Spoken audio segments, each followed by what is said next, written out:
प्राचीन काल में एक यदुवंशी राजा था जिनका नाम था सूरसेन। सूरसेन की एक पुत्री थी जिसका नाम था कुंती। कुंती जब युवा अवस्था को प्राप्त हुई तो पिता ने उसे घर आए हुए महात्माओं की सेवा में लगा दिया।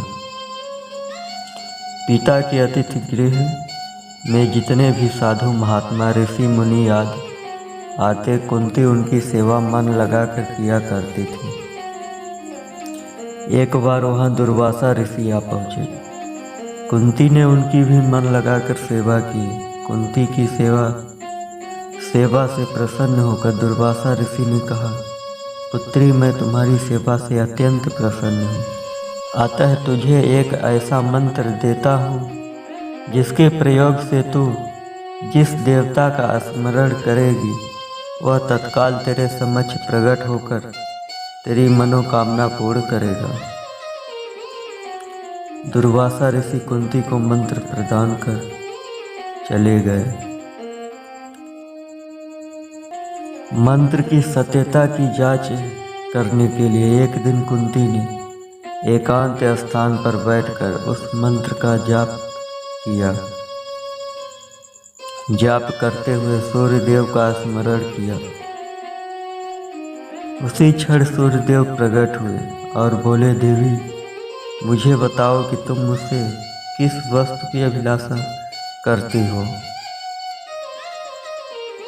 मैं तुम्हारी अभिलाषा अवश्य पूर्ण करूंगा। जब कुंती ने यह सब देखा तो वह तो एकदम दंग रह गई, क्योंकि वो तो सिर्फ उस मंत्र की सत्यता के लिए ये सब किया था। कुंती ने बोली, हे देव, मुझे आपसे किसी भी प्रकार की अभिलाषा नहीं है। मैंने तो केवल मंत्र की सत्यता परखने के लिए ही उसका जाप किया है। कुंती के इन वचनों को सुनकर सूर्यदेव बोले, हे कुंती, मेरा आना व्यर्थ नहीं जा सकता। मैं तुम्हें एक अत्यंत पराक्रमी तथा दानशील पुत्र प्रदान करता हूँ। इतना कहकर सूर्यदेव अंतर्ध्यान हो गए। कुंती लज्जावश यह बात किसी से नहीं कह सकी।